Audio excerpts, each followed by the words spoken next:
Hi, welcome to Talking Books and Stuff, the program that talks all about books and writing and stuff.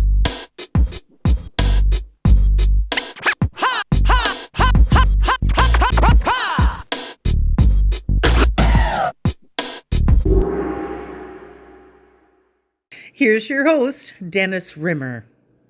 Hello, you're here. You made it. Thank you very much. Another edition coming your way of Talking Books and Writing and Stuff podcast. And today we're talking about books and writing and hockey with the one and only Gary J. Smith, not to be confused with Gary Suitcase Smith. So Gary J. Smith is the ice war diplomat.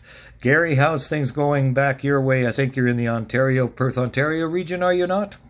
That's correct, just outside of Ottawa, and we're waiting for another snowfall. It's not the end of winter yet, but great to be with you, Dennis. Thank you very much. My brother lives in Ottawa, so I kind of know what the weather's like. He lets us know what's going on, so that's good. So, ice war diplomat, Gary J. Smith, but you went to York University in Toronto during the 60s. What made you, after you graduated from university and all the stuff that goes on in university, to become a diplomat? That's kind of a career choice I didn't think a lot of people could actually make. But I guess you do, but... Well, sure. I think the interest was looking beyond my own backyard. And you know, Dennis, when I was a youngster, one of the things that intrigued me, beside watching The Lone Ranger on television, was in cereal boxes, there were small licenses, little metal licenses, rectangular shape. And with each box, you got one license plate. So one day you would get Saskatchewan. And I wondered where Saskatchewan was. And then there was another for New Mexico. And I wondered where it was. And then the next time would be Arkansas. And I didn't know where Arkansas was. So I would go to the map and sort of start to situate myself. And I think that was the beginning of my interest in things beyond my own backyard. And what kind of subjects did you take in university to prepare yourself for this diplomatic career? Well, I took political science and economics, as well as some history. And when you take those subjects, there are things called international affairs. And you start to realize that living in Canada, a lot of what happens here is impacted by events outside of our own country. And I took courses on Africa, Europe, the United States, how the international political system works, and so on. But the main thing that got me into foreign affairs, or external affairs as it was called, was the fact that I was lucky enough to get a job at Expo 67 in Montreal. And I was able to meet the world there. You know, I hadn't traveled abroad at all. But when I went in for my interview, they said, well, okay, Gary, where have you traveled in the world? And I said, well, I just did a little trip to Washington, but the world came to Canada in 1967 and I was there. And that seemed to make a huge difference. I think it was the largest World's Fair at the time. And so we had special access to all the pavilions and so on. And there were 50 million visitors that came to Expo 67 that famous summer, lasted 6 months. And that was a great incentive for me to know more about the world. And that experience certainly helped me get through the very, very difficult foreign service exams. And Expo 60, that was the year I graduated high school. So I guess you've got a couple of years on me. But we both sort of grew up with the Cold War and the Cuban Missile Crisis and stuff like that. And then all of a sudden you find yourself posted to Moscow. How'd that come about? Was that just the way it happened, or did you lobby for it, or how'd that happen? Well, one of the courses I took at university was about Soviet government. And when I was lucky enough to be offered a job in external affairs, the very first assignment they put me on was the Soviet desk. And so I was there. This was in May 1968. I was there when the Soviets invaded Czechoslovakia in August 68. Right. And my job had been to sort of look at, are they going to invade? Are they not? Or maybe they will. So that was a great baptism of fire for me. And then they put me into the Arms Control and Disarmament Division and decided that I guess I was tough enough mentally to handle dealing with the Soviets. And my wife and I were sent for a whole year to learn Russian at a special school in Ottawa. And then we went ahead to Moscow, just ahead of Pierre Elliott Trudeau's visit in May 1971. That was the first time ever that a Canadian Prime Minister had gone to the Soviet Union. And he had just been married for a couple of months to Margaret. She came along, and that was her first visit abroad as the wife of the Prime Minister. And they came for 12 days. So the fact that I was there, that I spoke Russian, my wife spoke Russian, and that I played hockey in Moscow. I played for the Moscow Maple Leafs. Right. Left defense. All those things came together to sort of get me going down the right road. Plus, my job at the embassy was to deal with exchanges.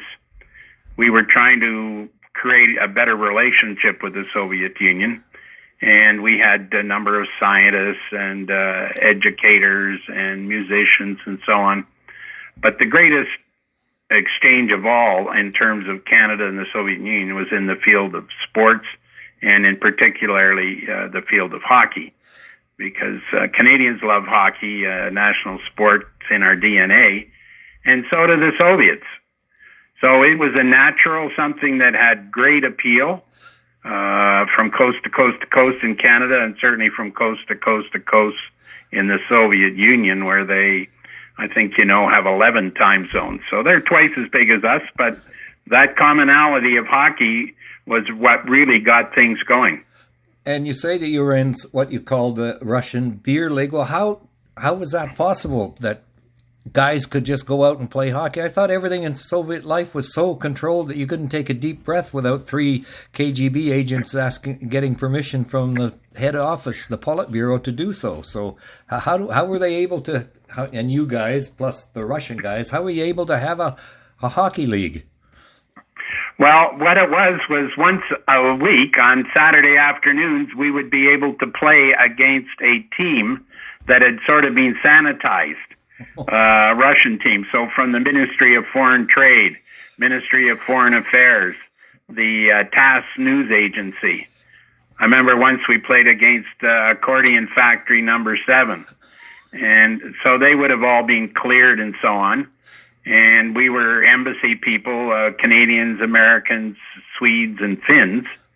And why it was called a beer league was because we used to always bring a case of Molson's with us and hand it off to the Soviet side at center ice at the beginning of the game, and they could drink the beer right there on the spot or keep it for later. Yeah, there's a picture in the book of you and your guys lined up, and you've got the Molsons under your arm. So how did the Molsons get from Canada to Russia so easily? Well, there's a good story there because they would ship it by sea, and we had a club in the basement of the embassy, and Friday night, Saturday night had a bar and showed some films, played cards and so on. And Molson's was the drink of choice. Molson's Canadian, or what was the other? Molson's Canadian, Molson's Export. That's what it was. Export, okay. And yeah, so when we were our Moscow Maple Leafs, we had sweaters that the Toronto Maple Leafs had sent over to us. Oh. And we had a number of francophones in the embassy who weren't too keen to wear blue and white. Exactly. And so, yeah, they got grumbling about the need to have the bleu, blanc, et rouge, the red, white, and blue. Yeah, well, I've followed the bleu, blanc, et rouge since I was like 6 years old. So. Yeah, so we were running out of beer, and somebody came up with the idea that we should write to David Molson, And Molson's controlled the Montreal Canadiens at the time, and it was decided that I was the best guy to write this letter. So I wrote him a letter saying we would like 1,500 cases of beer sent over to us. We would pay, of course, for our club. But at the same time, would he be good enough to send us a set of Montreal Canadian uniforms that we could wear for our broomball team? And our broomball team played on Sunday, and the hockey team played Saturday. So on Saturday we could, get in the blue and white, and on Sunday into the red, white, and blue. And sure enough, he airmailed those sweaters over to us, and everybody was happy. But the beer was sent to Murmansk, up in the north. Yep. 1,500 cases, and our local administrative officer, who was a Russian speaker, said, "I think you're going to have trouble getting that beer down to Moscow. You're going to need some armed guards." So we hired some armed guards, and lo and behold, half the cases were gone, even with armed guards. I think they took them. What a surprise. And the other 750 cases, when it got to Moscow, were frozen solid and were skunky. Yeah. So we got 0 cases out of 1,500. But we got back to Molson's and told them about this, and they refilled the order gratis in the summer months when we could send it through another port. Oh, that's a wonderful story. That's the best Canadian story I've ever heard. Oh, yeah, I know what you mean when the beer gets frozen, because if you put it outside, if you're in a Saskatchewan winter and between periods and go and grab one, then by the time you get to the third period, they're all frozen. So you got to watch that. So was Soviet life back then really as harsh and controlled as we've been led to believe it was? It was very, very tough. I mean, it was tough for the Soviet citizens themselves, because I think people tend to forget that during the Second World War, the Soviets bore the brunt of the German Nazi forces. Right. They lost 25 million people, soldiers and citizens. Yep. And the Germans and the Soviets didn't like each other, that's to put it mildly, and they often wouldn't take any prisoners. So they went back and forth during those battles. And when we got to Moscow, there were all kinds of women working in the streets, brooming up snow and so on, because there weren't any men around. Ah. And because the country had been so badly destroyed, they were putting people into apartment buildings as quick as they could. And they had to share kitchens and bathrooms, and a lot of the buildings were put up in bad shape even to begin with, cracked windows and bricks not properly lined up and so on. And then food was tough to come by. They didn't have very good refrigeration, either rail or road. And so it was very hard to get vegetables and fruit. And sometimes you'd see people running down the street in Moscow and say, "What's going on here?" And they'd say, "Well, bananas have arrived."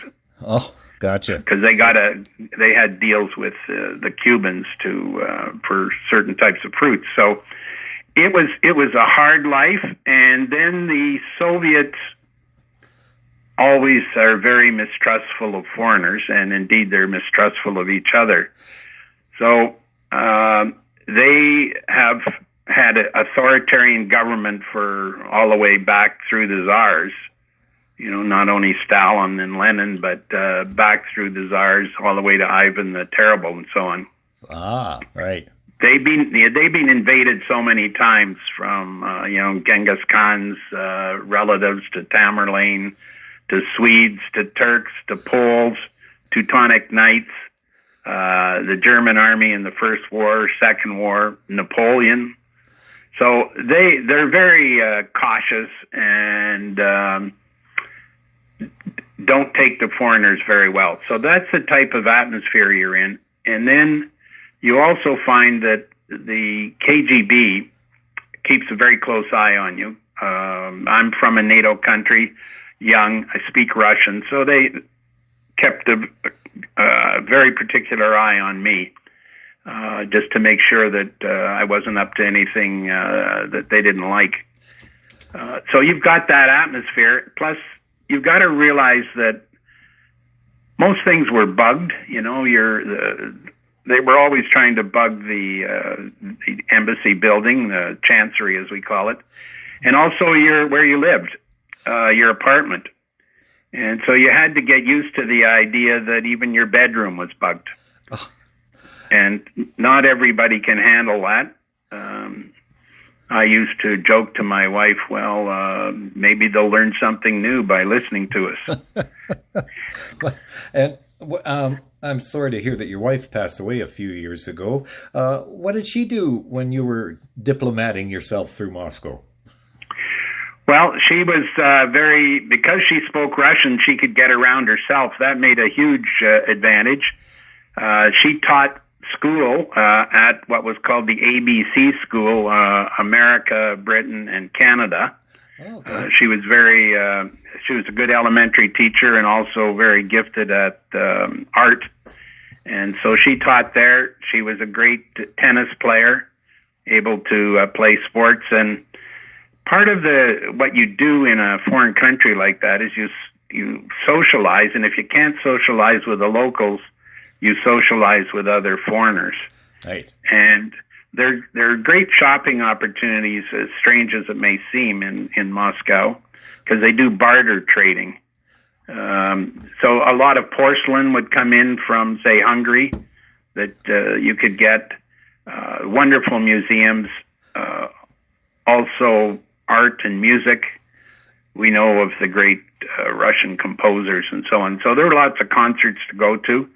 The ballet, at the time, they would reserve the tickets for the Central Committee and the Politburo. And at 4 o'clock each day, those tickets would be released, the ones that weren't being used. And the Ministry of Culture would call me up and say, hey, if you want to go and see Swan Lake at the Bolshoi tonight, starting at 6, here are a couple of tickets. And they were 4 rubles each, which is about $4 each. And there was very, very little traffic with automobiles at the time. So I could drive right up to the front door of the Bolshoi with my wife and go in and get the best tickets for, about $4. And we're talking with Gary J. Smith, Ice War diplomat, all about the Soviet-Canada hockey series in 1972. We're going to get to that topic soon. But first of all, I have to say you drove up to the Bolshoi, the ballet hall. I can't say the word anymore. The Bolshoi, yeah, it means big. In Russian, it means big. The big hall. Big hall. You had a Mustang. How did that come about? Well, when I was a student, I had all kinds of jalopies that I rode around in. And when you're sent abroad as a diplomat, you're able to make a purchase of a vehicle duty-free with special rates. And at the time, I think it was only $2,000 or something, I could get the Mustang, and it was sent over from Canada to Helsinki. Mm-hmm. In Finland, and we went up there and got it. When you're young, you're looking for something a little bit snazzy, and it was just the two of us when we first arrived, so the Mustang suited us well. But within the very first day of arriving in the Soviet Union, we lost all the insignia. The Mustang insignias were torn off. We had a gas cap that had a Mustang on it. It was gone.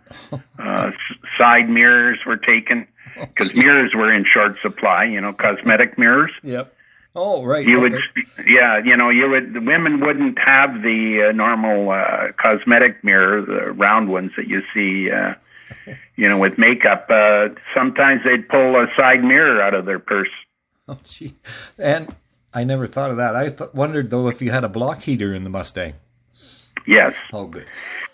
Yeah. I mean, you need a block heater to get rolling there because it's very cold. But you know what? I used to be very proud of the fact that I could tell the Russians that Ottawa was colder than Moscow.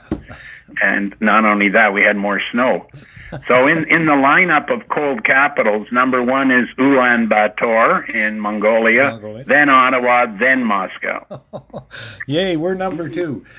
That's it. Okay. That's where we like to be. Yeah.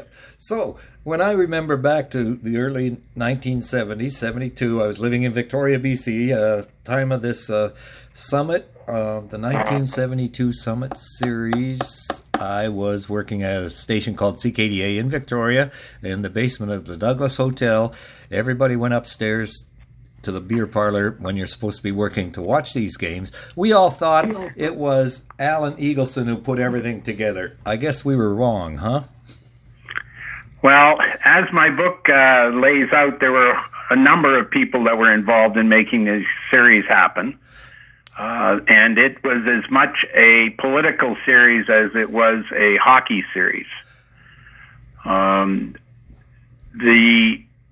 hockey fact, if you want to talk about the hockey side of it first. Sure.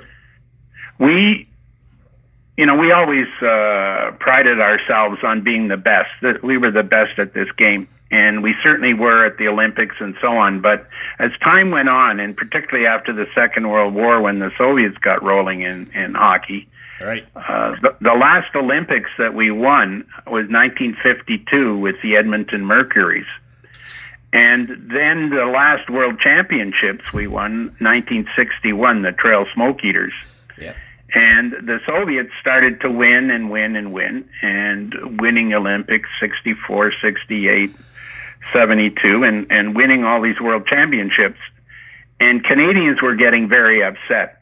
This is our sport. Right. Who are these people? So there was a strong political demand across the country that we've got to field better teams. And we tried Father David Bauer's approach of a national team of college players and former pros. Yeah, based on the UBC. They didn't do any better either. And so there was this pressure, okay, it's time to get the professionals going here. Yep.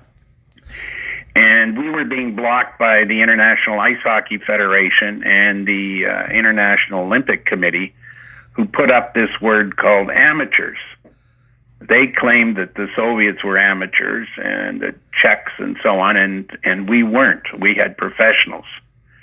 And therefore, we couldn't have the professionals play at the World Championships or the Olympics. And Pierre Trudeau decided that we had to do something about all this, so he created Hockey Canada in 1969 with the goal of getting professionals on the ice and retrieving the great glory of hockey. We were going to win. So there was that big push there. But on the political front, you mentioned the Cuban Missile Crisis, and I talked about the Czechoslovakian invasion by the Soviets. Right.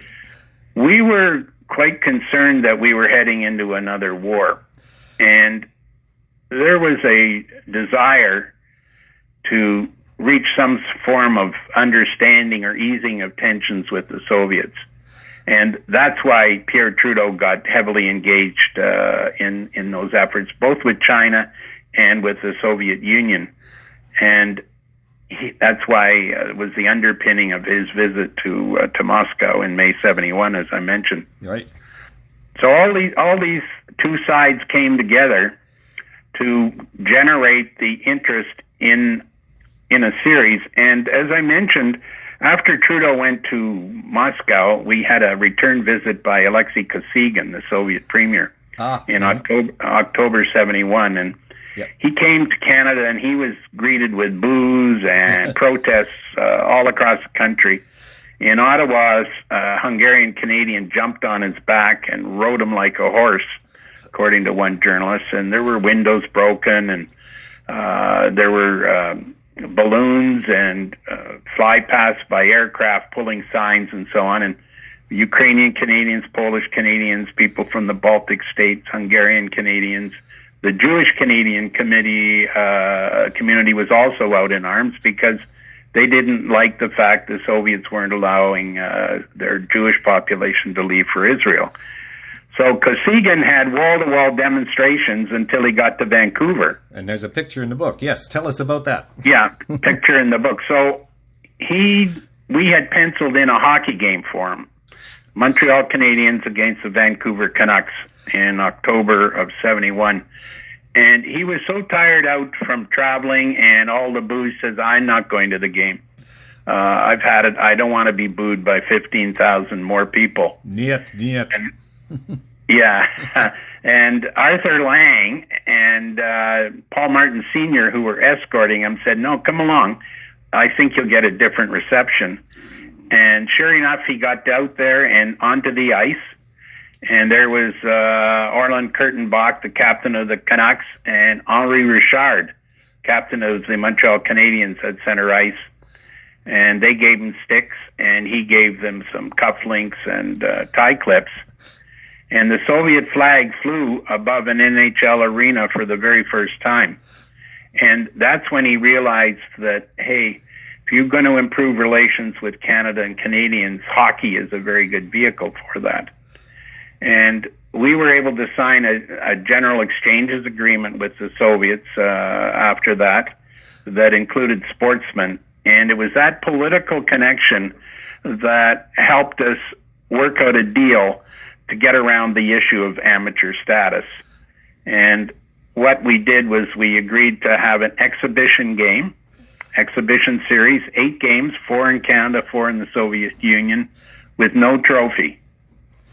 You know, it wasn't going to be for any trophy. It was just going to be best versus best.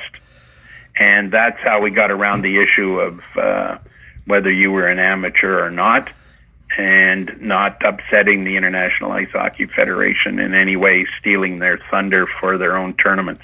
So all these hoops had to be jumped through, more than you can count, and you ended up spearheading this from the Russian side, did you not? Well, I mentioned all the various players. So there, in the Soviet Union was the Soviet Ice Hockey Federation, but they also had people that didn't want this series to go ahead because they were worried that they would lose their amateur status.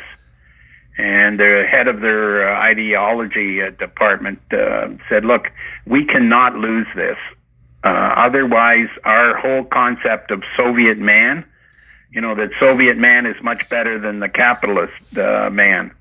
And they had shown that by winning all these medals. Right. And it was only Leonid Brezhnev who sort of overruled this fellow called Suslov and said, no, I think we'll do okay. And on the Canadian side, we had Hockey Canada, the Canadian Amateur Hockey Association, the NHL, National Hockey League Players Association, led by Alan Eagleson. And we also had the brand new World Hockey Association that was forming up. And we had a lot of trouble getting everybody on the Canadian side on the same page. And as you may recall, people like Bobby Hull and Jerry Cheevers and so on couldn't play for Team Canada. They were Canadians, but they couldn't play because they had not signed a contract with the NHL, and the NHL wouldn't agree to it.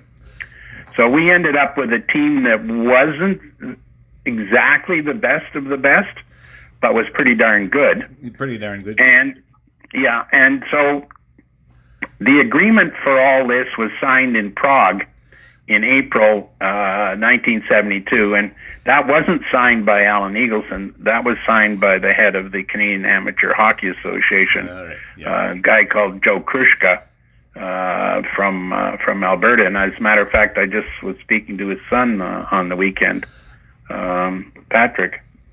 So he was the one who signed for Canada and signed with the Russians, and that laid down the terms and conditions for the agreement, and that we were going to play according to the international rules, and as I mentioned, the 4 games in each country, because you know that Stanley Cup is 7 games, the odd number, and this was 8. You can end up in a tie with 8, and it was 8 because we needed to have equal treatment, 4 in Canada, 4 in the Soviet Union. And that's the agreement that was signed, and that's what happened. And that was the 1972 Canadian-Soviet Hockey Series, and it's 50-some-odd years later. Why are Canadians still talking about it, do you think? Well, it was seen as the greatest hockey series ever, the greatest goal ever, the Henderson goal with 34 seconds left to go. It was called the Team of the Century. All those things happened. Plus, it was the very first time that we had the best on the best. It was the very first time that we had something called Team Canada. Today we have Team Canada. All kinds of people have the Team Canada name. All right. In soccer, in basketball, in swimming, you name it, men, women, and kids. Right. But that was the very first time we had a Team Canada. I guess. And, yes. Gotcha. Right. Yeah. The other thing, Dennis, was that a lot of people forget that we had a very controversial time adopting the new Canadian flag, the maple leaf. In the mid-'60s, there were a lot of people opposed to the maple leaf. Tell me about it. Yeah, and a lot of people in the military rightfully argued that, gee, we fought under the red ensign and we should keep the red ensign. Yeah. But the maple leaf came along in the mid-'60s from Lester Pearson. But the 1972 series was the first time also where we had that maple leaf as a symbol on our jerseys, and the maple leaf was flying in the Soviet Union. And people across the country rallied behind Team Canada and rallied behind that flag. And after that happened, there were, the criticism of the flag disappeared. Yeah. So there were a lot of ramifications from that series. I don't want to give it all away. I want people to read the book. That's my job, to get people to read books. Ice War Diplomat by Gary J. Smith. It has it all.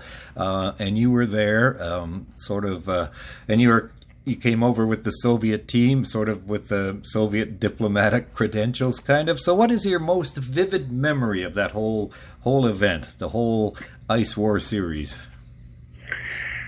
Well, there's so many of them. Right. I guess the first big event, I was on the aircraft from Moscow to Montreal with the Soviet team, and they had no fans with them, no family with them, no girlfriends or wives, just 35 and myself.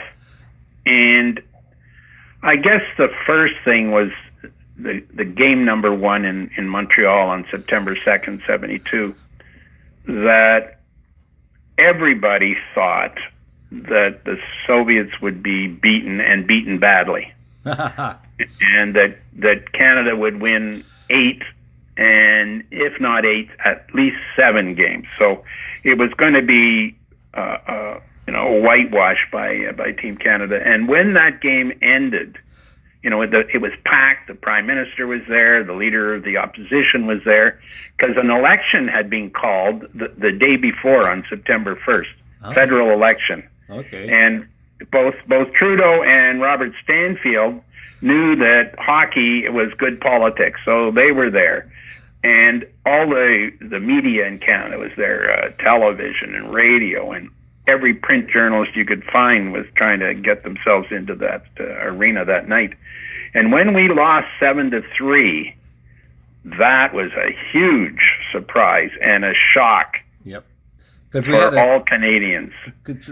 The Canadian team, what was it like? They had a 2-0 lead or something after the first period, and everybody thought that was it. And then, we scored within 30 seconds. I mean, Esposito did, and then our friend Henderson scored with 6 minutes into the game and 2-0, and everybody thought, okay, here we go. Right. And as Terry Mosher, the cartoonist from the Montreal Gazette, said, people were starting to figure this is going to end up 4,900 to 0, but it didn't, as we know. So that was a big surprise. So I guess it took the Soviets just that one period to get things under control, the butterflies, etc., and then away they went.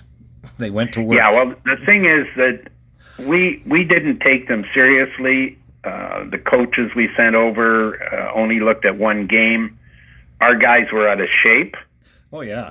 Traditionally, nobody did any training during the summer. There was a lot of drinking going on and smoking, selling cars and selling booze, actually. And then the other thing is that our guys hated each other, Montreal and Toronto and Detroit and Boston and Chicago and so on. So pulling these guys together on one team, they only had 3 weeks of training, and the decision was made to have 35 players, which was good for practice because you could get 2 teams out on the ice to practice.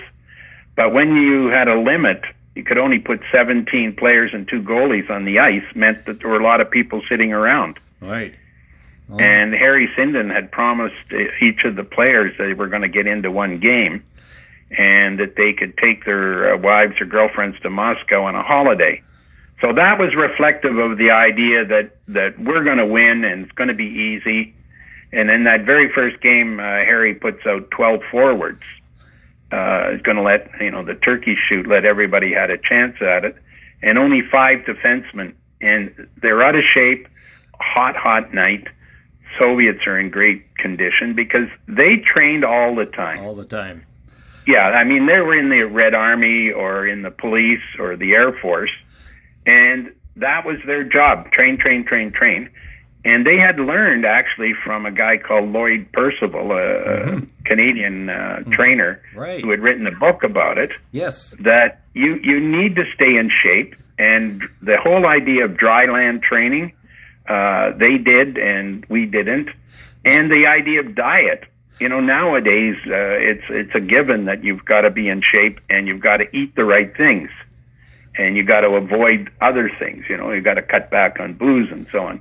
But back in 72, we didn't follow that at all.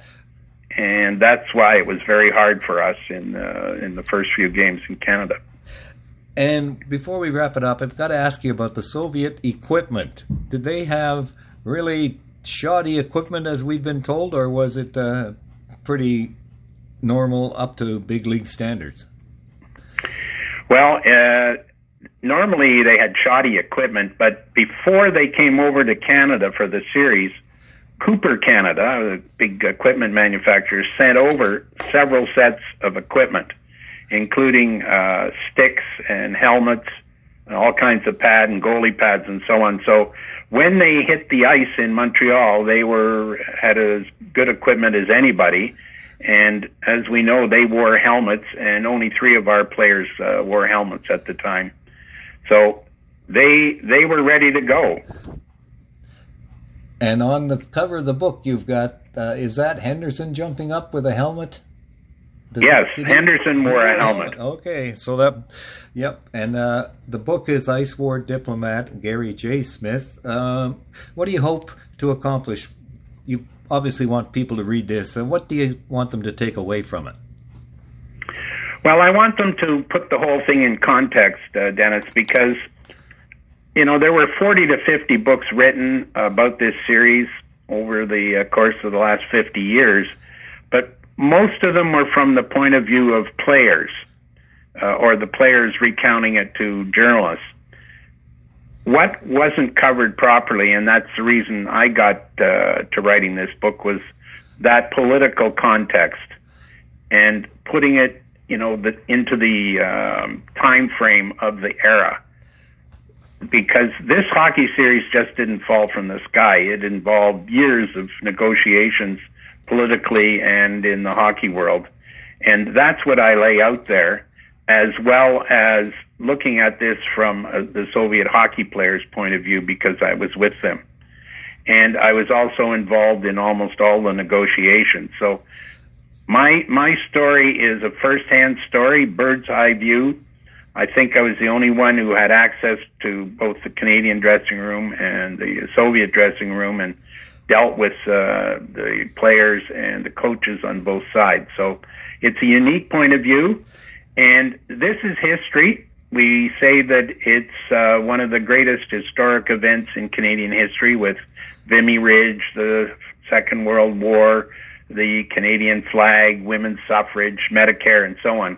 So this is a big item, and I wanted to I went to the archives, Dennis. That's another thing. The archives in Ottawa, to get a look at all the documentation there is in the archives, including some of the documents I sent from Moscow.